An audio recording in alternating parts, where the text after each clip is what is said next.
الحمد لله رب العالمين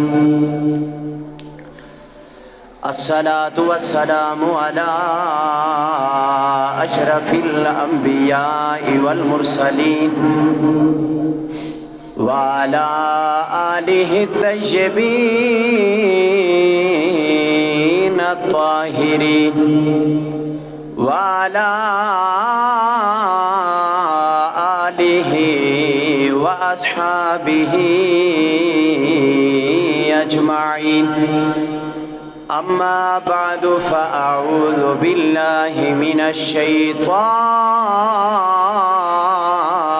الرجيم بسم الله الرحمن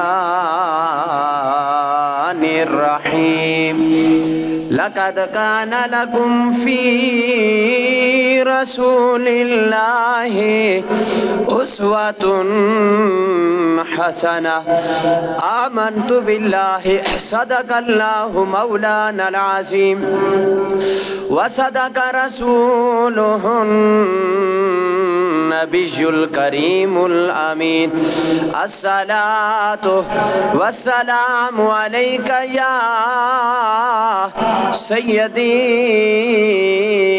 يا رسول الله وعلى آلك وأصحابك يا سيدي يا حبيب الله الصلاة والسلام عليك يا إمام القبلتين وعلى آلك وأصحابك يا خاتم النبيين ہے عشق نبی میرے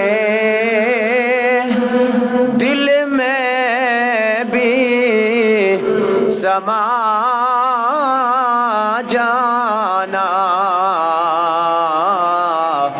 مجھ کو بھی محمد کا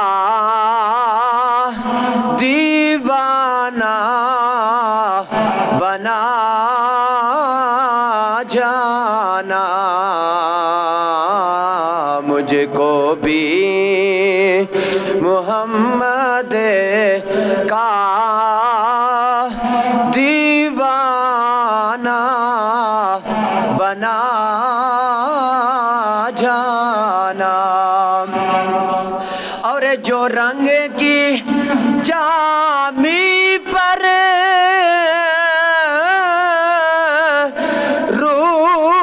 رومی پہ چڑھایا تھا اس رنگ کی کچھ رنگت مجھے پر بھی چڑھا جانا مجھ کو بھی محمد کا دیوانہ بنا جانا اور قدرت کی نگاہیں بھی جس چہرے کو تکتی تھی قدرت کی نگاہیں بھی جس چہرے کو تکتی تھی اس چہرائے انور کا دیدار کرا جانا جانا اور جس خواب میں ہو جائے دیدار نبی حاصل ہے عشق کبھی مجھے کو نیند ایسی سلا جانا مجھ کو بھی محمد کا دیوانہ بنا جانا۔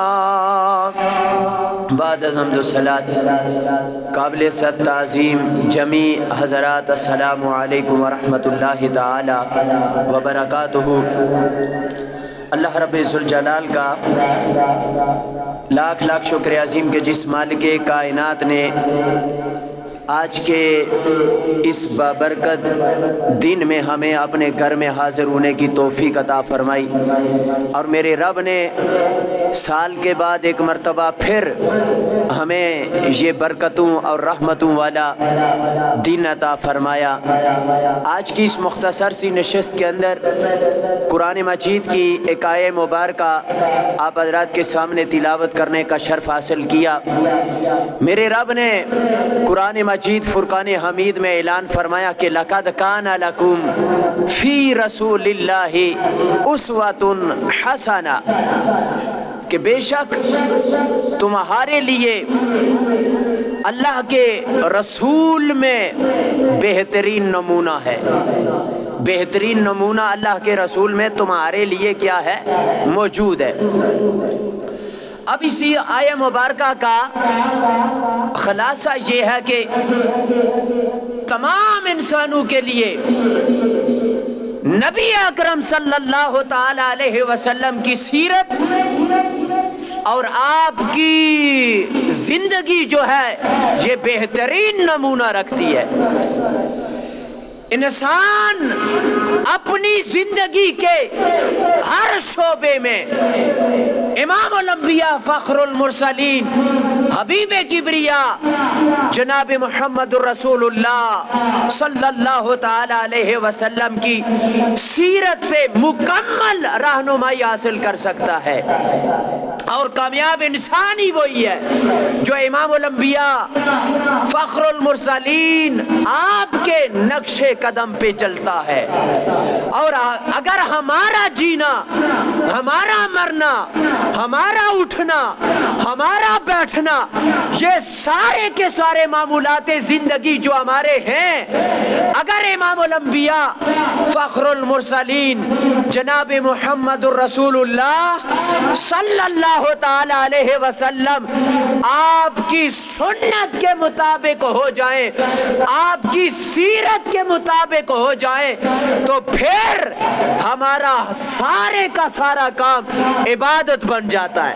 اور بھائی جب ہم اٹھیں گے امام الانبیاء کی سنت کے مطابق، بیٹھیں گے تو امام الانبیاء کی سنت کے مطابق، لیٹیں گے تو امام الانبیاء کی سنت کے مطابق، تو ہمارا اٹھنا بھی نبی کی سنت کے مطابق ہوگا، تو پھر عبادت بن جائے گا، سونا بھی عبادت بن جائے گا، چلنا بھی عبادت بن جائے گا، مرنا بھی عبادت بن جائے گا، اور ساری زندگی پھر ہمارے لیے عبادت بن جائے گی۔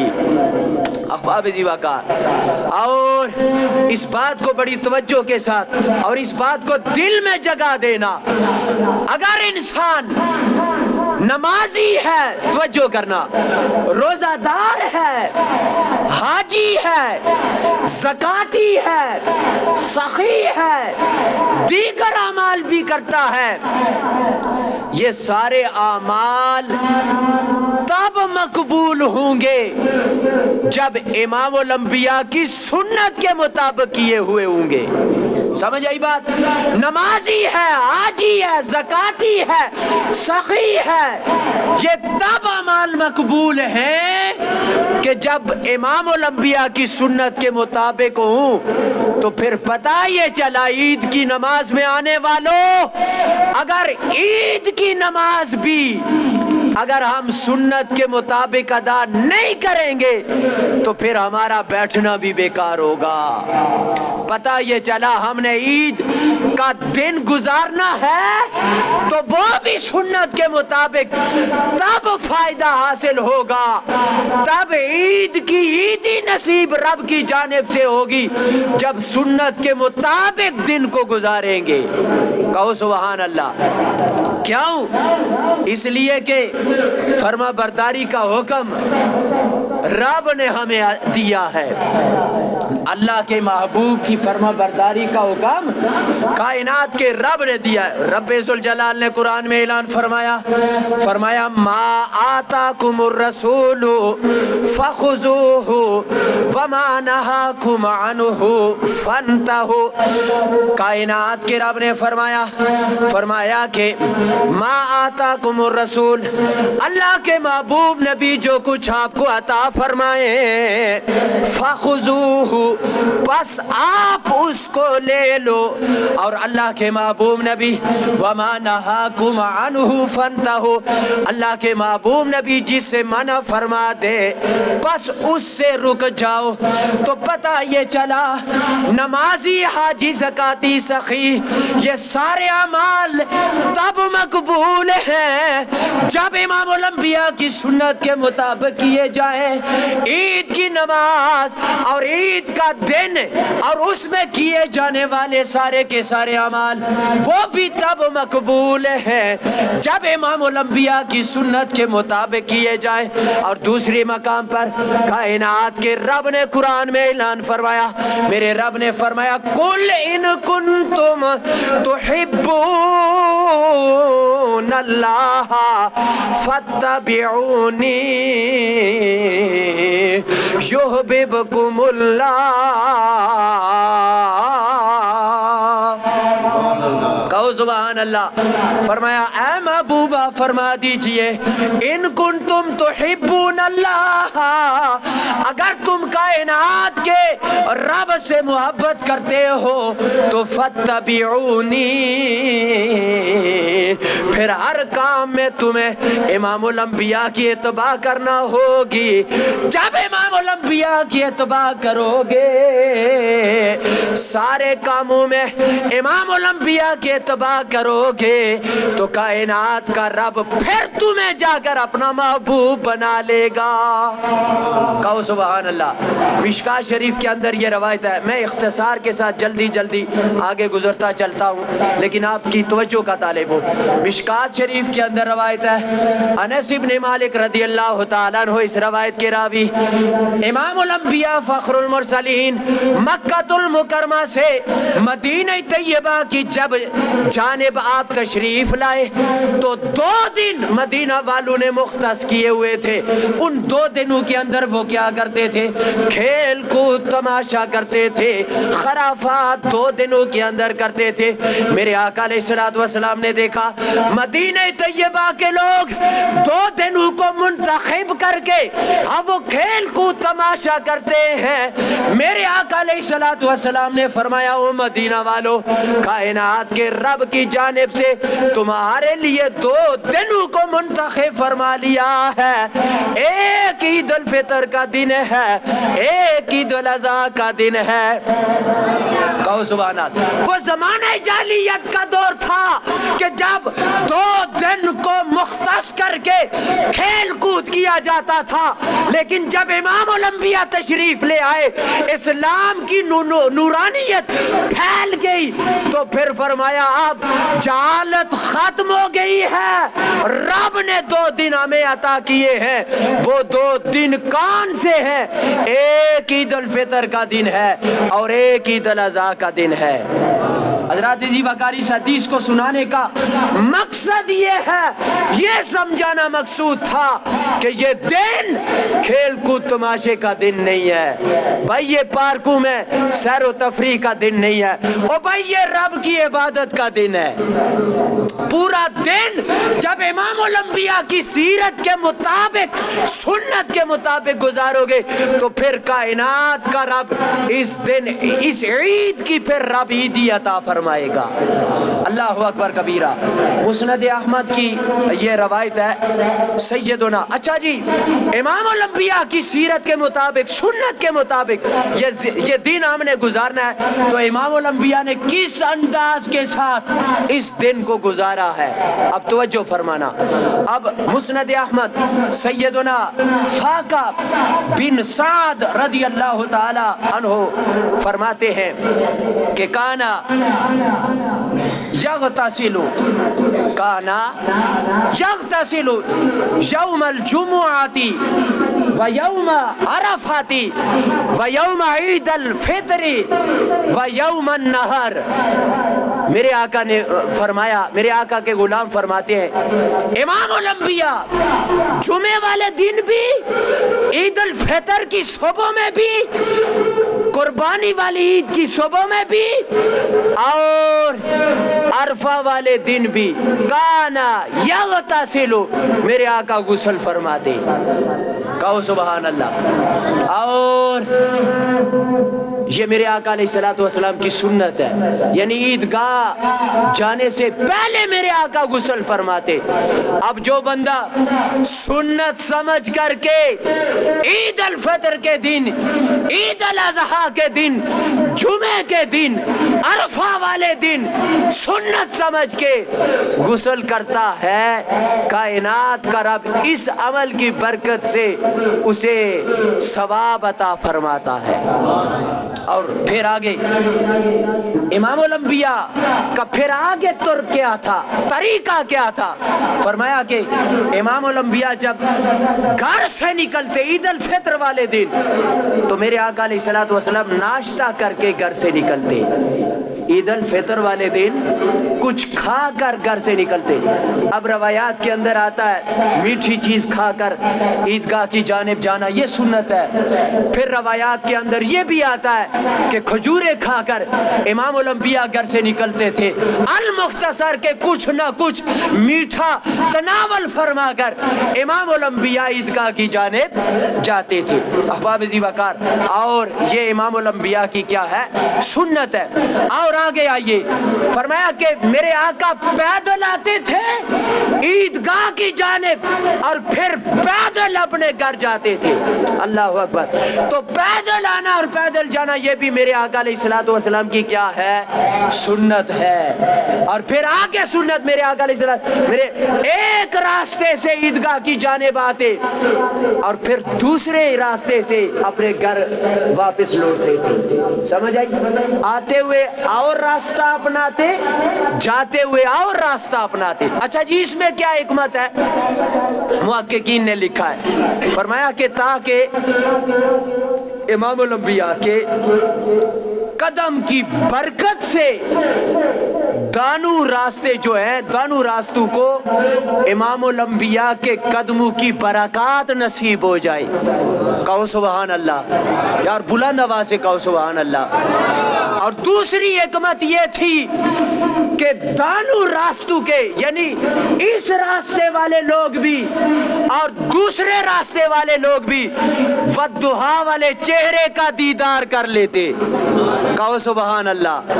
اور پھر امام الانبیاء کے علیحدہ علیحدہ راستے کو اپنانے میں تیسری حکمت یہ تھی کہ جب ایک راستے کی جانب سے آتے تو اس راستے میں فقراء مساکین کو صدقہ و خیرات کرتے ہوئے آتے، اور دوسرے راستے سے جاتے تو دوسرے راستے کے لوگوں مساکین غربا کو خیرات صدقات کرتے ہوئے جاتے۔ کہو سبحان اللہ۔ اور پھر فرمایا کہ چوتھی حکمت یہ ہے کہ تاکہ یہ دانو راستے گواہی بن جائیں، گواہ بن جائیں۔ کس کے کے گواہ بن جائے نماز عید ادا کرنے والوں کے ایمان کی اور پھر نماز عید کی، کل قیامت والے روز یہ گواہی دے سکے کہ نبی کے غلاموں نے میری زمین کو استعمال کرتے ہوئے یہ عیدگاہ کی جانب پلٹے تھے، عید کی نماز ادا کرنے کے لیے گئے تھے۔ احباب ذی وقار تو امام اہل سنت اشاہ امام احمد رضا محدث بریلوی علیہ الرحمہ آپ فرماتے ہیں کہ گزرے جس راہ سے وہ سید والا ہو کر، گزرے جس راہ سے وہ سید والا ہو کر، رہ گئی ساری زمین عنبر سارا ہو کر، رہ گئی ساری زمین عنبر سارا ہو کر، اور رخ انور کی تجلی جو قمر نے دیکھی، رہ گیا بوسہ دہے نقشے کفے پا ہو کر، رہ گیا بوسہ دہے نقشے کفے پا ہو کر۔ اس لیے اور بھی بے شمار حکمتیں ہیں، لیکن آتے جاتے امام الانبیاء خیرات کرتے، صدقہ کرتے، اور پھر امام الانبیاء عید والے روز خطبہ دیتے، صحابیات کو بھی درس و نصیحت کرتے اور اپنے غلاموں کو بھی درس و نصیحت کرتے۔ محققین نے لکھا ہے کہ امام الانبیاء اس روز صحابیات کو بھی اور صحابہ کو بھی صدقہ و خیرات کی تلقین کرتے، اور صحابہ فرماتے ہیں کہ ہم نے اپنی آنکھوں سے دیکھا کہ صحابیات جو ہوتی وہ اپنے انگوٹھیاں زیور اپنا اتار کے امام الانبیاء کے قدموں میں ڈھیر کر دیتی، اور صحابہ اکرام رضوان اللہ تعالی علیہم اجمعین اس روز بڑھ چڑھ کر صدقہ و خیرات کرتے۔ اللہ اکبر۔ میں نے پہلے کہا ہے جب نماز، روزہ، حج اور زکوٰۃ، نماز عید امام الانبیاء کی سنت کے مطابق نہیں ادا کریں گے اور عید والا دن امام الانبیاء کی سنت کے مطابق نہیں گزاریں گے تو پھر اس کا کوئی فائدہ حاصل نہیں ہوگا۔ فائدہ تب حاصل ہوگا کائنات کا رب عید کے دن امت محمدیہ کو عیدی تب عطا کرے گا جب سنت مطہرہ کے مطابق دن ہم بسر کریں گے۔ تو امام الانبیاء اپنے غلاموں کو ترغیب دیتے ہیں صدقہ و خیرات کی، لیکن ہم فضول قوموں میں پٹاخوں کے اندر اور تماشوں کے اندر ہزاروں روپے لگا دیتے ہیں، لیکن جب رب کے گھر میں 10 روپے دینے کی باری آتی ہے تو ہمیں ہچکچاہٹ محسوس ہوتی ہے۔ تو امام الانبیاء کے غلام نہ صرف بلکہ صحابیات بھی بڑھ چڑھ کر اس روز امام الانبیاء کے کہنے پہ سنت مطہرہ پہ عمل کرتے ہوئے آپ کیا کرتی تھی؟ صدقہ و خیرات کرتی تھی۔ اور ہمارا ایک اچھا عمل ہے کہ ہم آج کے دن قبرستان کا چکر لگاتے ہیں، اور یہ اچھی بات ہے، لگانا چاہیے۔ اور وہاں جا کر ایک تو قبرستان جا کر کیا ہوتا ہے؟ فکر آخرت پیدا ہوتی ہے کہ بھائی ہمارے بزرگ تھے، تعلق دار تھے، بھائی تھے، عزیز تھے، اس دنیا سے پردہ کر گئے، پچھلی عید انہوں نے ہمارے ساتھ گزاری تھی، آج نہیں ہے، ہم نے بھی ایک دن اس دنیا سے پردہ کر جانا ہے۔ ایک تو فکر آخرت پیدا ہوتی ہے، اور دوسرا اپنے عزیزوں کے لیے چلو ایصال ثواب ہو جاتا ہے، اچھی بات ہے زیارت۔ اور پھر یہاں پر یہ روایت سماعت فرما لیں، نزہۃ المجالس کے اندر امام صفوری رحمت اللہ تعالیٰ نے اس روایت کو نقل کیا، فرمایا جو، اور یہ عمل کرنے والا ہے اور مختصر عمل ہے، اور میں آپ کو نصیحت کرتا ہوں کہ آپ نے یہ آج کے دن عمل کرنا ہے۔ وہ کون سا آسان عمل ہے؟ سبحان اللہ و بحمدہ، سارے حضرات پڑھیں، سبحان اللہ و بحمدہ 300 مرتبہ آپ نے پڑھنا ہے۔ کتنی مرتبہ؟ 300 مرتبہ۔ فرمایا عید والے والے دن سبحان اللہ و بحمدہ، یہ 2 کلمے 300 مرتبہ جو بندہ پڑھتا ہے اور پڑھ کے پھر اس کا ثواب جمیع مومنین کی ارواح میں بھیجتا ہے، امام الانبیاء نے فرمایا کہ 1000 نور ہر مومن کی قبر میں داخل ہوتا ہے۔ کہو سبحان اللہ۔ نہ صرف یہاں پر برکات ختم نہیں ہوتی، بلکہ امام الانبیاء نے فرمایا یہ پڑھنے والا جب اس دنیا سے پردہ کر جائے گا، اس کی قبر کے اندر بھی 1000 نور داخل ہوگا۔ اس اندھیری کوٹھڑی میں روشنی تو چاہیے نا، 1000 نور داخل ہوگا مرنے والے کی قبر میں بھی۔ احباب ذی وقار، اور حضرت سیدنا عمر ابن خطاب رضی اللہ تعالیٰ عنہ، توجہ کرنا، میری جانب توجہ کرنا، اور رب کے گھر کے ساتھ دل کھول کر تعاون کرنا، ٹھیک ہے؟ حضرت عمر ابن خطاب رضی اللہ تعالیٰ عنہ، آپ نے کس انداز کے ساتھ عید گزاری ہے؟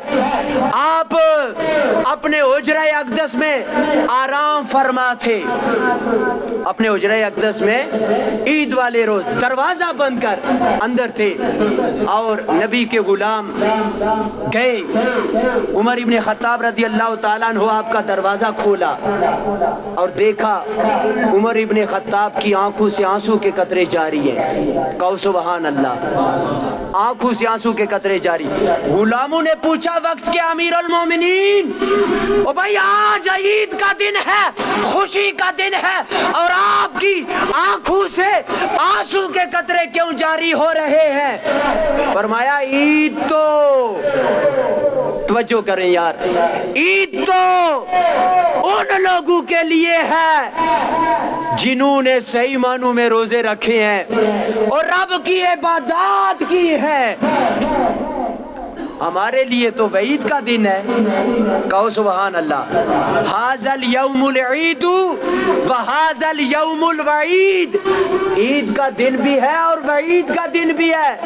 او بھائی جن کے روزے کائنات کے رب نے قبول نہیں کیے، عبادات قبول نہیں کی، فرمایا ان کے لیے تو آج وعید کا دن ہے۔ اور پتہ نہیں، عمر ابن خطاب فرماتے ہیں پتہ نہیں میرے لیے عید کا دن ہے یا وعید کا دن ہے۔ حضور غوث پاک رحمت اللہ تعالیٰ علیہ، اگر آپ نے بات سمجھی ہوتی تو کہتے سبحان اللہ۔ حضور غوث پاک رحمت اللہ تعالیٰ علیہ، آپ عید کے دن آپ کی آنکھوں سے آنسو کے قطرے جاری۔ غلاموں نے پوچھا حضور آج تو عید کا دن ہے، فرمایا ہماری عید اس دن ہوگی جب ہمارا خاتمہ ایمان پر ہوگا، جب ہمارا خاتمہ ایمان پر ہوگا۔ تو احباب ذی وقار، یہ تھے ہمارے بزرگ جنہوں نے اس انداز کے ساتھ عید منائی ہے۔ 2 ہجری میں، توجہ کرنا، کتنی ہجری میں؟ 2 ہجری میں امام الانبیاء نے نماز عید ادا کی، 2 ہجری میں، اور پھر لگاتار اور قیامت تک اب عید ادا کی جاتی رہے گی۔ اور معجم اوسط کی یہ روایت ہے، حضرت ابو ہریرہ رضی اللہ تعالیٰ عنہ فرماتے ہیں کہ اپنی عیدوں کو تکبیرات سے مزین کرو، اللہ اکبر اللہ اکبر لا الہ الا اللہ واللہ اکبر اللہ اکبر وللہ الحمد۔ وا بن منبع فرماتے ہیں کہ شیطانوں کا سردار جو ہے وہ عید والے روز رو رہا ہے، اور تمام چیلے اس کے قریب آئے۔ اس بات کو توجہ کے ساتھ سننا، جب اس کے چیلے، اس کے غلام اس کے قریب آئے، پوچھا سردار آج کیا بات ہے، آج کیوں رو رہے ہو؟ تو فرمایا اس نے، وہ کہتا ہے کہ عید کے دن امت محمدیہ کی کائنات کا رب بخشش فرما دیتا ہے، میرے چیلو میرا تمہیں حکم ہے کہ تم جا کر انہیں لذتوں اور خواہشات نفسانی میں مبتلا کر دو۔ ہم نے یہ سمجھنا ہے، ہم نے یہ سوچنا ہے کہ ہم نے امام الانبیاء کی سنت پہ عمل کرتے ہوئے اس دن کو گزاریں گے ہم، یا شیطان کے پیروکار بن کر شیطان جس بندے کو لذت وہ تو نکلے گا، وہ تو اپنا کام کرے گا، ہمیں لذت اور خواہشات نفسانی میں مبتلا کرے گا، لیکن ہم نے شیطان سے بچ کر امام الانبیاء کا امتی بن کر امام الانبیاء کی سنت پہ عمل کرتے ہوئے ہم نے اس دن کو گزارنا ہے۔ امیر المومنین عمر بن عبدالعزیز رحمت اللہ تعالی علیہ وقت کے امیر المومنین ہیں، شہزادیاں حاضر ہوئی عید کے ایک دن پہلے چاند رات، توجہ کرنا، فرمایا ابا جان ہم نے کپڑے لینے ہیں، تو فرمایا بیٹا بات یہ ہے کہ کپڑوں کے بغیر بھی عید ہو سکتی ہے، یہ جو پہنے یہی پہن لینا، عید تو عبادت کا دن ہے، ریاضت کا دن ہے۔ پریشان ہو گئیں، رونے لگیں، خازن کو بلایا، فرمایا 1 مہینے کی تنخواہ مجھے ایڈوانس دو۔ تو خازن وہ بھی امام الانبیاء کا کلمہ گو تھا نا، اس نے کہا امیر المومنین آپ کو کیا علم ہے 1 مہینہ آپ زندہ رہیں گے، آپ کے پاس کوئی گارنٹی ہے؟ تو آپ نے کہا جزاک اللہ، اصلاح کرنے کے لیے شکریہ ادا کیا۔ احباب ذی وقار تو اپنے بیٹیوں سے فرمایا کہ اللہ کی رضا پر اپنی خواہشات کو قربان کر دو، اللہ کی رضا پر اپنی خواہشات کو قربان کر دو۔ یہ ہمارے بزرگ تھے، ان کا عید منانے کا یہ طرق تھا، یہ طریقہ تھا، اور امام الانبیاء کا یہ طریقہ تھا کہ آپ عید اکیلے نہیں مناتے تھے، یتیموں کے ساتھ، مسکینوں کے ساتھ، بیواؤں کے ساتھ آپ کا تعاون رہتا تھا۔ اور وہ مشہور روایت ہے کہ ایک یتیم کی خاطرداری کر رہے ہیں، عیدگاہ کی جانب جب پلٹے تو پھر کیا دیکھا، وہ یتیم تھا، رو رہا تھا، نہ ماں تھی نہ باپ تھا۔ آپ نے اٹھایا، گھر لے کے آئے، حضرت عائشہ صدیقہ رضی اللہ تعالی عنہا آپ نے غسل دیا، کنگھی کی، کپڑے پہنائے، اور امام الانبیاء اپنے کاندھوں پہ اس یتیم کو سوار کر رہے ہیں، اور صحابہ ایڑیاں اٹھا کر دیکھتے ہیں یہ کون ہے، حسن بھی نہیں ہے، حسین بھی نہیں ہے، لیکن یہ ہے کون؟ اور وہ بچہ بتا رہا ہے آج سے عائشہ میری ماں ہے، امام الانبیاء میرا باپ ہے۔ یہ طریقہ، یہ اسلوب سکھانے والے امام الانبیاء ہیں۔ احباب ذی وقار تو ہم نے یتیموں کے لیے اور بیواؤں کے لیے ان کا خیال بھی رکھنا ہے۔ اور آخری بات بابا فرید علیہ الرحمہ کوٹ میٹھن کی، وہ یہ کہ ایک مجذوب عید والے روز لوگوں کے اندر گھومتا پھر رہا ہے اور لوگوں سے کہتا ہے، یہ مجذوب ہے لیکن لوگوں سے کہتا ہے کہ عید کداں؟ او بھائی ان لوگوں کی عید کیسے ہوتی ہے؟ توجہ کرنا، فرمایا عید کداں، بار بار کہتا ہے، اور پھر کوئی جواب نہیں دیتا، خود ہی جواب دیتا ہے کہ عید کداں؟ یار ملے جداں۔ کہو سبحان اللہ۔ پھر سوال کرتا ہے، او بھائی یار ملے جداں، یار ملے کداں، او یار کب ملے گا؟ فرمایا میں مراں جداں، جب میں مراں گا تو تب جا کر یار ملے گا۔ پھر سوال کرتا ہے کہ میں مراں کداں، میں کب مروں گا یار کا دیدار نصیب ہوگا؟ جیسے حضور غوث پاک علیہ الرحمہ نے فرمایا میری عید تب ہوگی جب میرا خاتمہ ایمان پر ہوگا۔ فرمایا میں مراں کداں، میں کب مروں گا؟ فرمایا یار تکاں جداں، جب یار کو دیکھوں گا تب مروں گا۔ اللہ رب ذوالجلال ہم سب کو اپنے ان بزرگوں کے نقش قدم پر، سیرت مطہرہ پہ زندگی بسر کرنے کی توفیق عطا فرمائے۔